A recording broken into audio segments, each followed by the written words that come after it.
Hello my dear students, good morning all of you. Myself Miss Nancy Chaudhary and welcome to Expert Coaching Center. As you know, I am your spoken English teacher. Firstly, I will introduce myself to you that my name is Nancy and I have done MA in English and B.Ed from Maths and English from MDU College. Basically our course is spoken English और सभी बच्चों को काफ़ी डर लगता है spoken करने से. स्पोकन क्या है?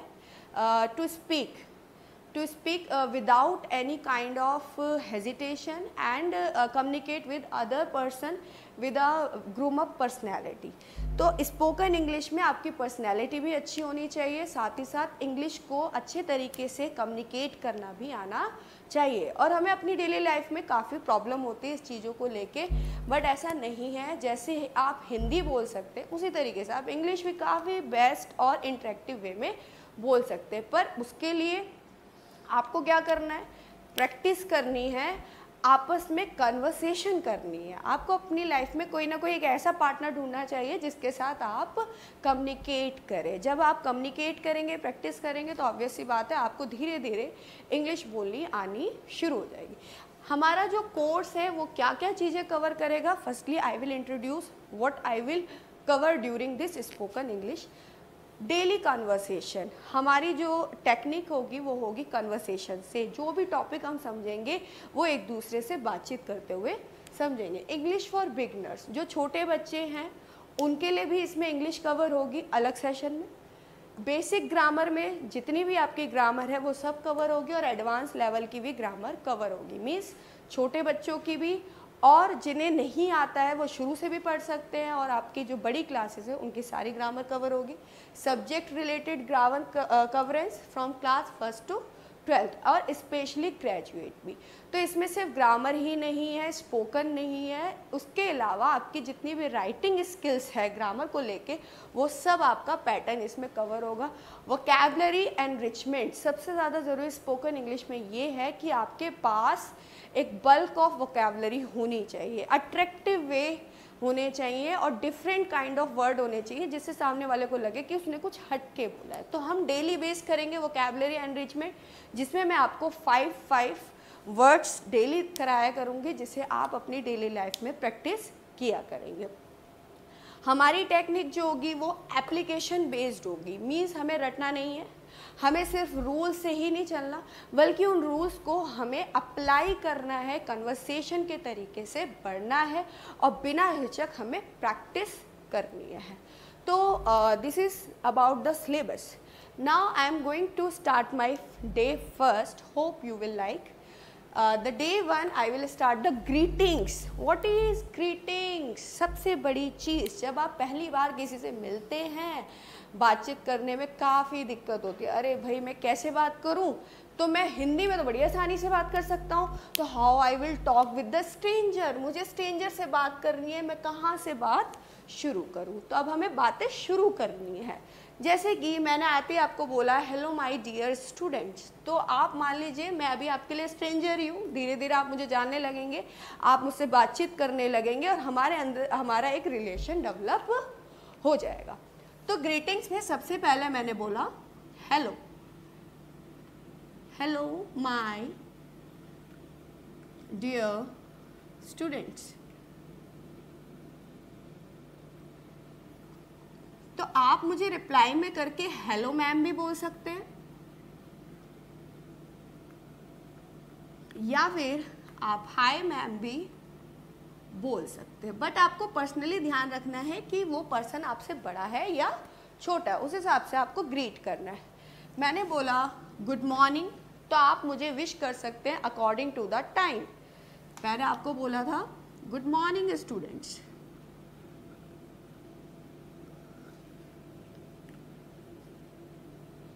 तो आप मुझे बोलोगे good morning ma'am. Good morning students, तो आपने मुझे बोला गुड मॉर्निंग मैम. तो आपको टाइम ध्यान रखना है कि हम किस टाइम पे मिल रहे हैं. अगर मैं मॉर्निंग में मिल रही हूँ तो you will say good morning. If I meet you at afternoon, you will say good afternoon. If I meet you before the afternoon, you will say good noon ma'am. and if I meet you at evening you will say good evening, and if I meet you at good night that is a good night. अगर आपकी mummy सो रही है, आप रात में 1 बजे उठ जाते हैं तो 2 बजे उठ जाते हैं, तो आप अपनी मम्मी को कह सकते हैं गुड मिडनाइट. तो आपको टाइमिंग्स का ध्यान रख के विशेस करनी है. थर्डली, अब हमें बातचीत बढ़ानी है. हेलो, हाय, गुड मॉर्निंग, गुड नाइट, ये तो स्टार्टिंग है. उसके बाद हम अपने माइंड में क्या लेके आए, तो आपका सबसे पहला होता है हाउ आर यू. सबसे पहले आप किसी भी स्ट्रेंजर से मिलेंगे तो आप पूछेंगे हाउ आर यू, या वो आपसे पूछेगा हाउ आर यू. तो यू विल से, सबको आदत होती है आई एम फाइन, ये भी सही है, बट मैंने बोला स्पोकन इंग्लिश, वोकैबुलरी एनरिचमेंट, कुछ नया, कुछ डिफरेंट तरीके से प्रेजेंट करना. तो हमने नया क्या लिया, मैंने बोल दिया I am fit as fiddle, मैं अच्छा हूं. आई एम मार्वलस, मैं बहुत अच्छा हूं. या फिर you can say I am fit and fine, मैं बिल्कुल बढ़िया हूं. तो हाउ आर यू जिस तरीके से पूछा, जिसका मतलब होता है आप कैसे हो. नॉर्मली ये क्वेश्चन इस तरीके से पूछा जाता है, और आप इसकी जगह ये भी यूज कर सकते हैं हाउ आर यू डूइंग, आप अपनी लाइफ में कैसा कर रहे हैं. या फिर हाउ इज इट गोइंग, आपकी लाइफ कैसी चल रही है. तो यू कैन राइट दिस और you can use this question also. आपको यही बात कहने का तरीका ये भी हो सकता है, ये भी हो सकता है, ये भी हो सकता है. रिप्लाई करने का तरीका I am fine, I am fit as fiddle, I am marvellous, या I am fit and fine, कोई भी हो सकता है. तो आप इन तीनों में से जो भी आपको बढ़िया लगे आप बोल सकते हैं. अब जब एक पर्सन ने बोला हाउ आर यू, तो आपने रिप्लाई करा आई एम फाइन, तो आपको कन्वर्सेशन आगे बढ़ानी है ना. तो यू विल से what about you, what you will से व्हाट अबाउट यू, कि मैं तो अच्छा हूं, आप कैसे हो. अबाउट यू, अबाउट यू मतलब आप किसी के बारे में पूछ रहे हैं. तो he will say I am marvellous to, मैं भी बहुत बढ़िया हूँ. I am fit as fiddle too, I am fit and fine too. या फिर I am marvellous too as usual as you are, जैसे कि आप है वैसे ही मैं हूँ. तो ये आपका तरीका है. तो यहाँ पर देखो वर्ड आया टू, टू का मतलब हो गया भी, कि मैं भी बहुत अच्छा हूँ. अब मेरा हमेशा से एक डायलॉग रहता है hello my dear students, I am marvellous, what about you. तो आप भी कहते हो I am marvellous too ma'am, what about you. तो मैंने बोला I am marvellous too as usual as you are, जैसे कि आप हैं वैसे ही मैं हूँ. अगर स्टूडेंट्स हैप्पी है तो टीचर भी हैप्पी है. तो ये 3 क्वेश्चन है ग्रीट करने के लिए, बात को शुरू करने के लिए. सबसे पहले आपको हेलो या हाय करना है. फिर टाइमिंग के अकॉर्डिंग अगर कोई बड़ा है आपके साथ तो आपको उसको विश करना है. विश करने के बाद उसके बारे में पूछना है. जब उसके बारे में पता चल गया तो आप, जब आप अपने बारे में बता देंगे तो फिर आप उसके बारे में पूछेंगे. तो बातचीत हमारी यहाँ तक पहुँची. अब घर में मेहमान आ जाते हैं और पूछते हैं बेटा tell me something about yourself. तो ये क्वेश्चन ऐसा हो जाता है कि भाई हमें इंग्लिश में ही रिप्लाई देना है. अब कोई बच्चा इंग्लिश में बिल्कुल इंट्रोडक्शन अच्छा सा दे देता है तो आपका बेटा तो बहुत अच्छी इंग्लिश जानता है, ऐसा सोचा जाता है. तो ये ऑब्वियस सी बात है कि सबसे पहला जो इम्पैक्ट पड़ता है वो बच्चे की पर्सनैलिटी का, वो इंट्रोडक्शन से होता है. तो हमारी लाइफ में इंट्रोडक्शन सबसे ज़्यादा इम्पॉर्टेंट है, और अपने आप को प्रेजेंट करना आना सबसे ज़्यादा ज़रूरी है. सिर्फ स्कूल लेवल में नहीं, ग्रेजुएशन लेवल में भी, जॉब पर्पस में भी सबसे पहले आपका इंट्रोडक्शन पूछा जाता है. तो now I will tell you कि how you will introduce yourself, आप किस तरीके से इंट्रोड्यूस करेंगे. तो स्ट्रेंजर से बात शुरू करनी है तो ये तरीका अपनाना है. उसके बाद और बातचीत करते हैं. अब एक ए पर्सन है, उसने आपसे पूछा टेल मी समथिंग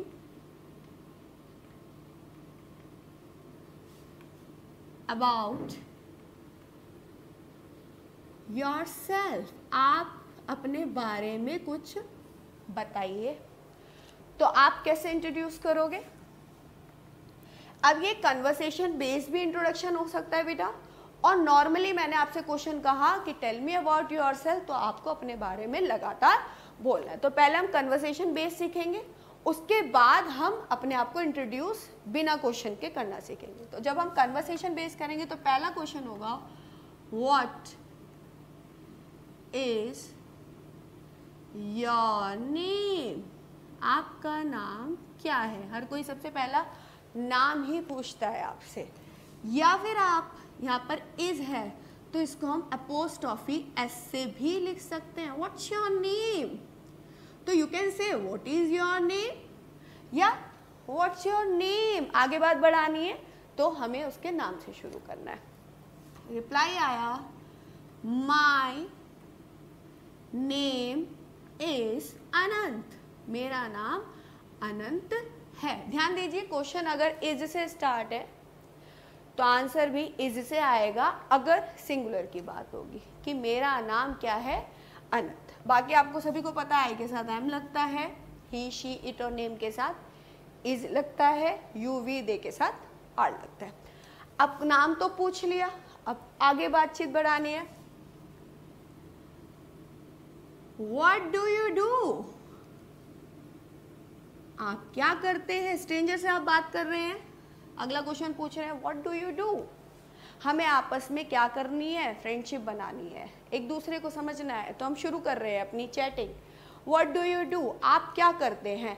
तो अब यहाँ पर देखिए बेटा, यहाँ पर दो डू है और हम काफ़ी कंफ्यूज रहते हैं कि क्या ये सेम है। ऐसा नहीं है, ये बिल्कुल भी सेम नहीं है।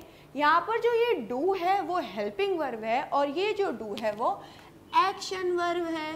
तो हर सेंटेंस में आपको ध्यान रखना है कि एक एक्शन वर्ब होती है और एक हेल्पिंग वर्ब होती है। तो मैं थोड़ा थोड़ा आपको ग्रामर भी इसमें इंट्रोड्यूस करती रहूँगी और बाद में पर्सनली इनके बारे में भी बताऊँगी।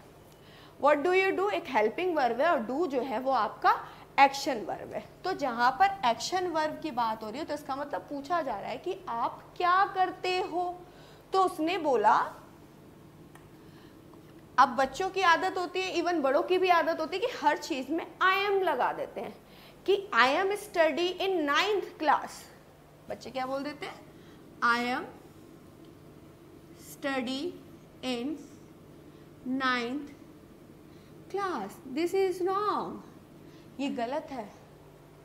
आई एम स्टडी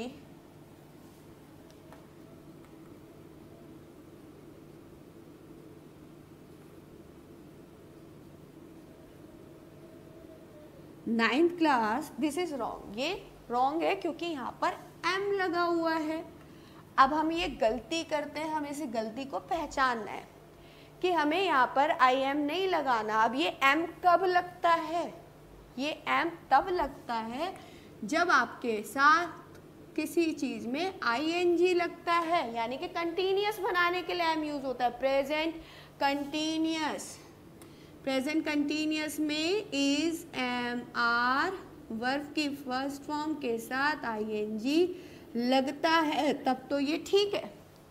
दूसरा एम कब लगता है? जैसे मैंने बोला मैं क्या कर रही हूँ, आई एम टीचिंग, इसमें इज एम आर है, एम है और टीच के साथ ING भी लगा हुआ है, तो एम बिल्कुल ठीक है। अब मैंने बोला कि आप क्या हो, तो आई एम अ टीचर, मैं एक टीचर हूँ। तो इसमें मेरा कोई एक्शन तो नहीं हो रहा, मैं अपने बारे में बता रही हूँ कि मैं एक टीचर हूँ, मेरा कोई एक्शन नहीं है। I am a teacher. तो एम तब लगता है जब किसी एक्शन की बात नहीं होती है। डू तब लगता है जब एक्शन की बात होती है।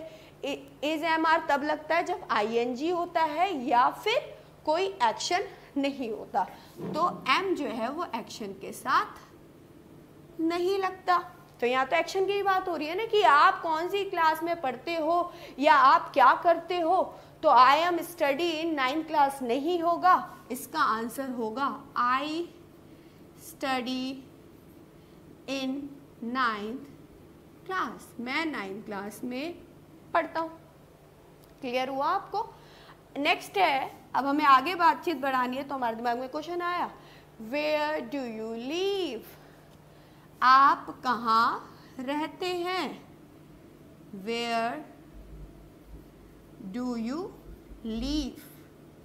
आप कहाँ रहते हैं? Live कहाँ रहते हैं इसकी जगह आपका stay भी आ सकता है। क्वेश्चन इस तरीके से भी पूछा जा सकता है, Where do you stay? Where is your residence? आपका रेजिडेंस कहाँ है? 3 क्वेश्चन है, तीनों का मतलब एक ही है कि आप कहाँ रहते हो, आप कहाँ रुके हुए हो और आपका घर कहाँ है। तो आप किसी भी तरीके से ये स्ट्रेंजर से पूछ सकते हैं। अब इसका आंसर देने का तरीका क्या है? जैसे कि मैंने बोला, आई live eight Usmanpur in Delhi. मैं दिल्ली में एक जगह है उस्मानपुर, वहाँ पर रहता हूँ।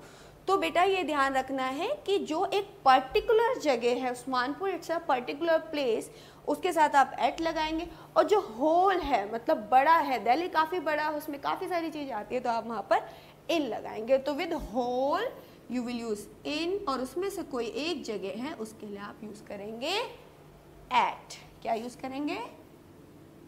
एट। होल के लिए इन और पर्टिकुलर प्लेस के लिए एट यूज होगा। आई लिव एट उस्मानपुर। अब अगर मेरे से पूछा गया वेयर डू यू स्टे, तो आई स्टे इन दिल्ली। मैं दिल्ली में रहती हूँ। Where do you stay? I stay in Delhi. Where is your resident? तो my resident is at Usmanpur in Delhi. ध्यान रखना कि यहाँ पर जब भी डू से क्वेश्चन आ रहा है तो आप इज एम आर नहीं लगा रहे हैं, लेकिन क्वेश्चन अगर इज एम आर से आता है तो आंसर में भी इज एम आर आता है। इस चीजों को आपको ध्यान रखना है। अब तो रहने की बात पूछ ली स्ट्रेंजर से कि आप कहाँ रहते हो, और पहले आपने पूछा, फिर उसने पूछा, या उसने पूछा फिर आपने पूछा।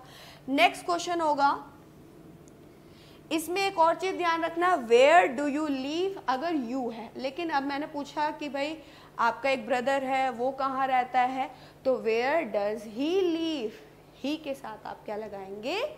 डस। तो इसमें अगर आप उसकी फैमिली से रिलेटेड कुछ पूछना चाहते हैं तो वेयर डज ही लिव। अगर पेरेंट्स कहाँ रहते हैं तो where does your parents live, आपके पेरेंट्स कहाँ रहते हैं। तो यहाँ पर बच्चे क्या करते हैं? वेयर डू लगा देते हैं। पेरेंट्स के साथ योर पेरेंट्स, योर फादर, तो उसके साथ भी डज लगेगा। Where does he live,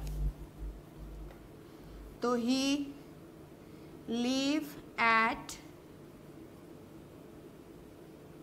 Chandni Chowk इन दिल्ली। दिल्ली में वो चांदनी चौक में रहता है। तो मैंने आपको बस इसलिए ये लिखा ताकि आपको डू और डज की कंफ्यूजन ना रहे। If you want to write, आप इसे लिख भी सकते हैं और इसको पोस्ट करके देख भी सकते हैं। तो मैं ग्रीटिंग्स को रब कर रही हूँ।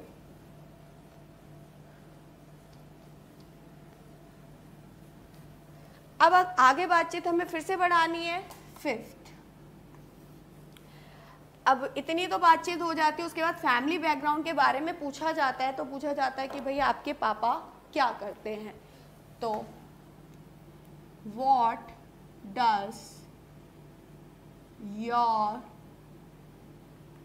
फादर डू, आपके पापा क्या करते हैं। अब यहाँ पर भी डज और डू आ रहा है, पहले में भी डू और डू आ रहा था, यू के साथ डू लगा था और डू यहाँ पर एक्शन वर्ब। तो इसी तरीके से what does your father do, तो इसमें जो डज है वो हेल्पिंग वर्ब है और ये जो डू है वो एक्शन वर्ब है। आपको कंफ्यूजन दूर हुई कि डू और डज हेल्पिंग वर्ब होती है, इज और एम और आर भी हेल्पिंग वर्ब होती है, और ये डू जो है वो करना है एक्शन वर्ब है जो कि वर्ब की फर्स्ट फॉर्म में दे रखा है। What does your father do, तो कुछ भी कह सकते हैं। My father is a successful business man, मेरे पापा एक सक्सेसफुल बिजनेस मैन है। तो देखिए इसमें कहा है कि आपके पापा क्या करते हैं, तो वो कोई क्रिया नहीं है कि वो एक ऐसे पर्सन है की बात है कि वो सच में ऐसे है। जब तो हम इज लगाएंगे और इज एम आर के साथ ध्यान रखना है, कोई एक्शन नहीं आता। किसी के बारे में बताना है कि my father name is this, my brother name is this, I am a girl, I am a teacher, तो इस तरीके से आप इज एम आर यूज़ करते हैं। My father is a successful businessman, किसी के फादर टीचर है तो he will write a teacher. Different occupation, whatever occupation your father have you have to write. इसमें व्हाट्स योर फादर नेम भी पूछा जा सकता है। What does your father do, तो ये क्वेश्चन जो था ऑक्यूपेशन से रिलेटेड था, और ये क्वेश्चन इस तरीके से भी पूछ सकते हैं, what is your father occupation, आपके पापा का क्या ऑक्यूपेशन है। या व्हाट्स योर फादर प्रोफेशन, आपके पापा क्या काम करते हैं, क्या उनका प्रोफेशन है। तो इसमें व्हाट इज भी लिखा जा सकता है और व्हाट्स भी लिखा जा सकता है। व्हाट्स योर फादर ऑक्यूपेशन, तो आप ये कह सकते हो my father is a successful businessman, या my father is a teacher, whatever. तो इस तरीके से पूछा जा सकता है। ये बात थी फादर की। इसी तरीके से मदर के लिए भी पूछा जा सकता है, what's your mother name, what does your mother do, my mother is a teacher, my mother is a doctor, या my mother is a successful housewife. इसको आप ऐड कर लेंगे। नेक्स्ट क्वेश्चन आ जाता है, बातचीत को हमें और आगे बढ़ाना है, तो हम कहेंगे व्हाट्स आर योर हॉबीज, आपकी हॉबी क्या है। What are your hobbies. आप एक और बात ध्यान रखेंगे कि जिस क्वेश्चन पे मैं इज एम आर लगा रही हूँ वह हो रही है बात क्या है, होने की बात हो रही है। What are your hobbies, are लगा है इसलिए यहाँ पर हॉबीज आया है, क्योंकि is am are is singular के साथ लगता है और आर जो है वो प्लूरल। अब हॉबीज एक नहीं है, काफ़ी सारी हॉबीज है, इसलिए आर लगाया गया। इसको इस तरीके से भी क्वेश्चन पूछा जा सकता है, what would you like to do in your leisure time, आप अपने खाली समय में क्या करना पसंद करते हैं। What would you like to do in your pace time, खाली फ्री पेस टाइम मिलता है उसमें आप क्या करना पसंद करते हैं। तो it is depend on you कि आप इसे नॉर्मल तरीके से पूछे, कुछ एक्स्ट्रा ऐड करके पूछे। तो what are your hobbies, what would you like to do in your leisure time, what would you do in your पेस टाइम, तो आंसर क्या होगा, माई। अगर किसी की एक हॉबी है तो he will right my hobby. एक और चीज़ ध्यान रखनी है, आपको टू लगा के करना है। I like to listen music, I like to play, I like to dance. तो इस तरीके से आपको टू के साथ बताना है कि आपकी क्या हॉबी है। My hobby is to play cricket, is to play badminton, is to play indoor games, is to play outdoor games। इस तरीके से आप लिखेंगे my hobby is to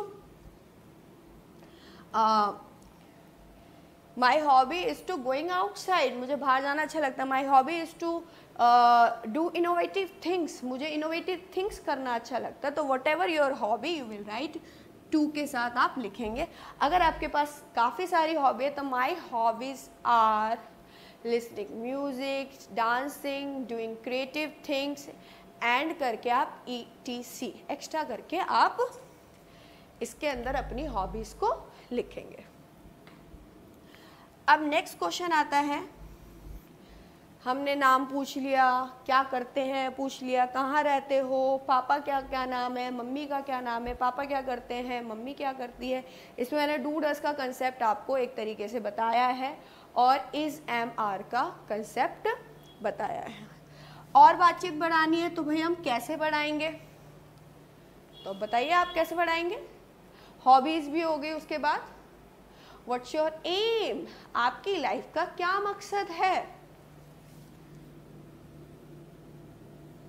what is your M. अब इसी क्वेश्चन को आप 3-4 तरीके से लिख सकते हैं। एम का मतलब क्या है बेटा, लक्ष्य। व्हाट इज योर एम,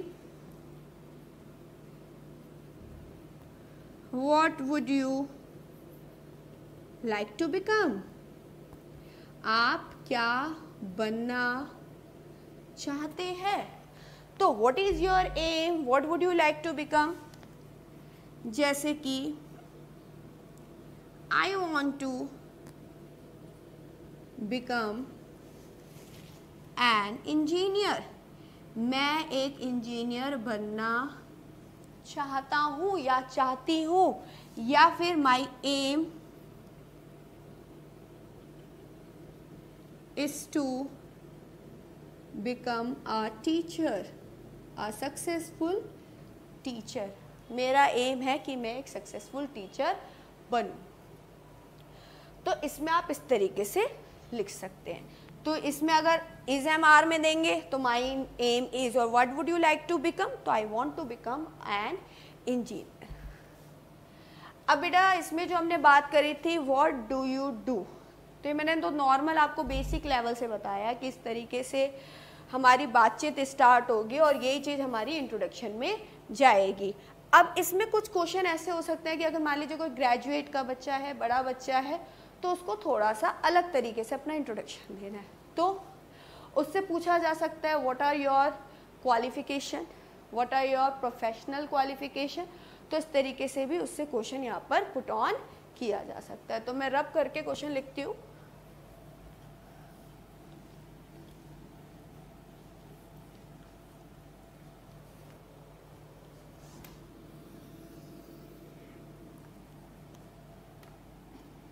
एक क्वेश्चन हुआ व्हाट डू यू डू, जो आया था उसी के लिए क्वेश्चन में लिख रही हूँ एडवांस लेवल के लिए। व्हाट इज योर क्वालिफिकेशन, आपकी क्वालिफिकेशन क्या है, व्हाट इज योर क्वालिफिकेशन। या फिर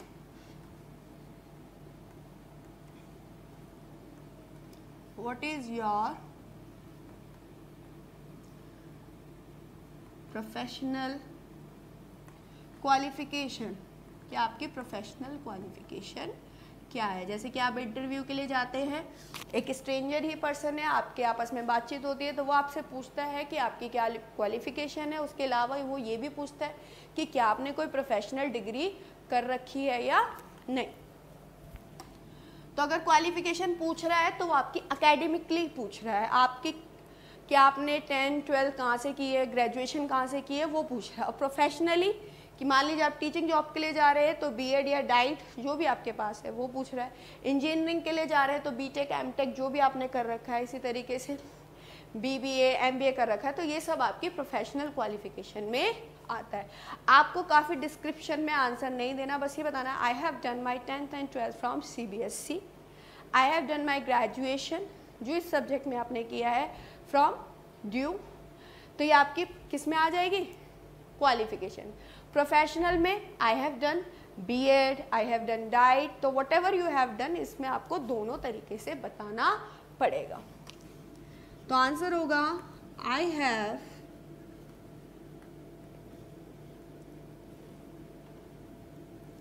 पास्ड माई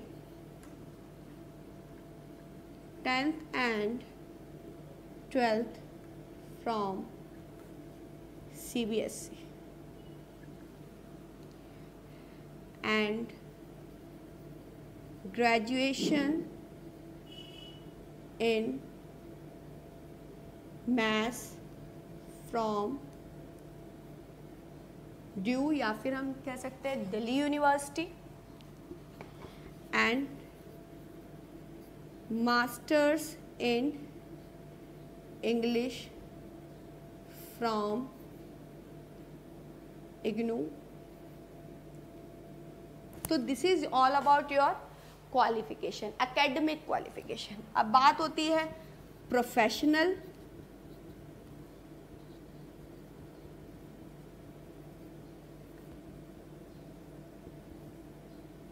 प्रोफेशनल क्वालिफिकेशन, तो उसमें आप बोलेंगे I have done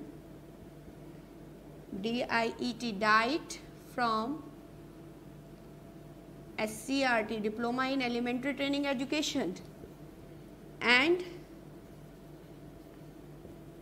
B.Ed Bachelor of Education in English and Maths from MDU, the modern college. If you want to mention the college, you can write the college. So this is about my professional qualification or qualification. और आप अपनी qualification और professional qualification बताएंगे. तो ये एक add on हो गया. बातचीत बढ़ाने के लिए और भी क्वेश्चन हो सकते हैं. ये मैंने कन्वर्सेशन बेस्ड किया. आप इस कन्वर्सेशन को अपने घर में रिपीट कीजिए, प्रैक्टिस कीजिए. इंग्लिश कोई हुआ नहीं है. English is basically through practice, through interaction. तो आप अपनी मम्मी के साथ, अपने फादर के साथ, अपने भाई बहनों के साथ you will repeat this introduction. तो आप इस तरीके से एक इंटरव्यूअर बन जाए, सामने वाला इंटरव्यू बन जाए और आपस में आप इस तरीके से बात करें. या आप स्ट्रेंजर से बात कर रहे हैं तो हेलो से स्टार्ट करें. मैं रिकैप दे रही हूँ एक बार दोबारा आपको कि कैसे आपको स्टार्ट करना है. हेलो तो बोलेंगे हाय, हाउ आर यू, या how it's going, how is your life. तो he will say I am fit as fiddle, I am marvellous, I am fit and fine. और व्हाट अबाउट यू, तो I am marvellous too as usual as you are. इस तरीके से start हुआ. You can do the handshake. Nice to meet you, please to meet you, आपसे मिलकर बहुत अच्छा लगा. सो tell me something about yourself. आप अपने बारे में कुछ बताइए. What's your name, what's your name. My name is Anand. What do you do, आप क्या करते हैं. तो I study in 9th class. Where do you live, where do you stay, where is your resident. I live at Manpur in Delhi. Where does he live. अगर वो किसी और person के लिए पूछ रहा है तो he live at Chandni Chowk in Delhi. Next question, what does your father do. आपके फादर क्या करते हैं. My father is a successful businessman, my father is a successful teacher. What's your father occupation, what's your father profession. इस तरीके से आप change कर सकते हैं क्वेश्चन. फिर मदर के लिए भी, what's your mother do, what does your mother do. तो my mother is a good housewife, successful housewife. Yeah, my mother is a successful teacher. What are your hobbies? What would you like to do in your leisure time or pace time? तो इसमें से आप change कर सकते question. My hobby is to play cricket. My hobby is to do innovative things. What is your aim? What would you like to become? My aim is to become a successful teacher. Yeah, I want to become an successful engineer. तो आप यहाँ पर बातचीत को stop कर सकते हैं. And this is for your interview purpose. अब मैं कल आपको जो है दोनों में इंट्रोडक्शन बिना क्वेश्चंस आंसर्स की फॉर्म में लिखवाऊंगी. दैट अगर आप इंटरव्यू के लिए जाते हैं, कोई आपसे पर्सनली पूछता है tell me something about yourself, और वो क्वेश्चन नहीं पुट ऑन करता, तो how you have to present yourself. Firstly you have to revise at your home. ये आपको अपने घर से रिवाइज करना है. और इसमें हम दो कंसेप्ट की भी हमने बात करी, डूडर्स की बात करी, इज एम आर की बात करी, और उसको हम और डीपली कल समझेंगे. अब मैंने आपको बोला था कि daily we will do enrichment, vocabulary enrichment. हमें रोज 5 वर्ड्स करने हैं. तो today I will give you the words and with that I will give you the examples. So you will write it.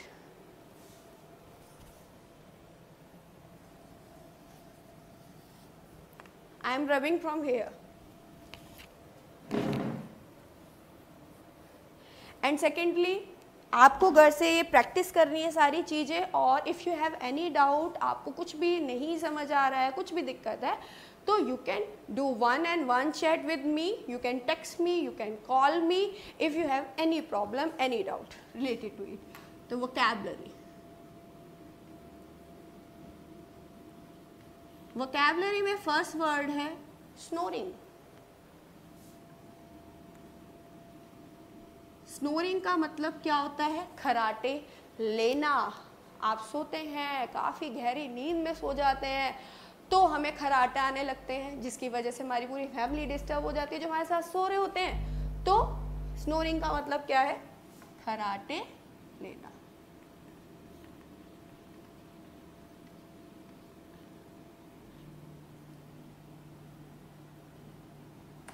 अब वो रात में खराटे लेता है। ही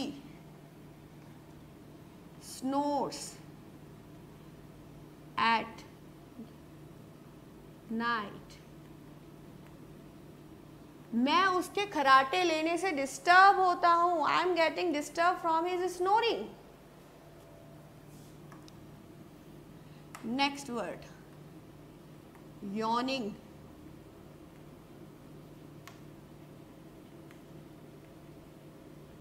जमाई लेना। क्या लेना? At morning you will do, this is kind of yawning, you will do the yawning activity।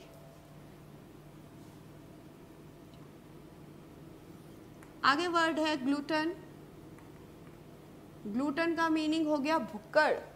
A person who eats a lot, जो काफी खाता है।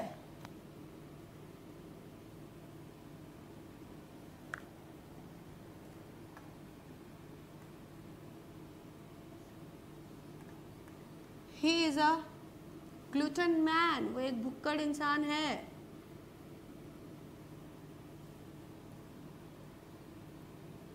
अब इसका मैंने सेंटेंस छोड़ दिया, जैसे कि मैम पढ़ा रही है और आपको यॉर्निंग आ रही है, तो ही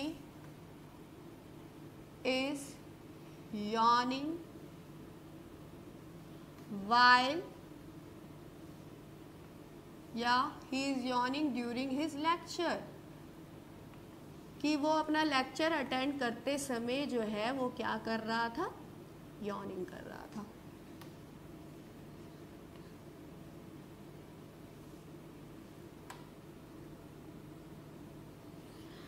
अगला वर्ड है mortar and pastel.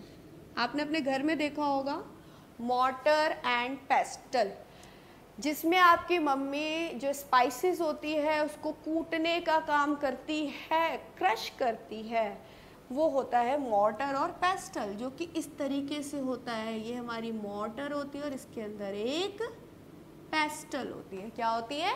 Pastel. My mother uses mortar and pestle to crush means तोड़ना,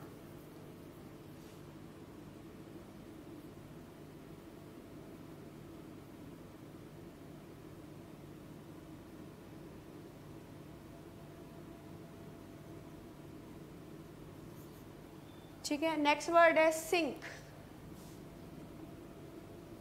सिंक का मतलब डूबना।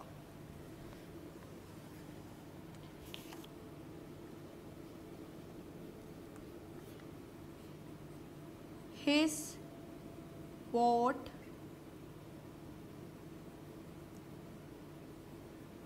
has sunk। अब यहाँ मैंने थर्ड फॉर्म यूज करी, तो जब आप टेंसेस कवर करेंगे you will get to know has के साथ वर्ब की थर्ड फॉर्म लगनी है। हिज बोट हैज संक, कि उसकी बोट जो है वो डूब गई। एक बार फिर से रिकैप करते हैं। फर्स्ट वर्ड स्नोरिंग, खराटे लेना। ही स्नोर्स एट नाइट, वह रात में खराटे लेता है। यॉर्निंग, जमाई लेना। He is yawning during his lecture, वो अपने लेक्चर के दौरान क्या कर रहा था? यॉर्निंग कर रहा था। Gluten, he is an gluten man, he is a gluten man। mortar and pestle, my mother uses mortar and pestle to crush species। मेरे स्पाइसेस, मेरी मदर जो है mortar and pestle यूज करते हैं स्पाइसेस को क्रश करने के लिए। सिंक मतलब डूबना। his boat has sunk, उसकी बोट जो है वो डूब गई है। तो these are the word you have to learn and write down the sentences। आप इसके सेंटेंसेस भी करेंगे और इसको अपनी डेली लाइफ में यूज़ करेंगे। From daily we will do 5 to 5 words along with our topic. I hope आपको अच्छा लगा होगा। If you any query, I repeat, you can do 1-to-1 chat with me from tomorrow. I will do introduction without question answer and the concept of do, does and is, am. Thank you so much.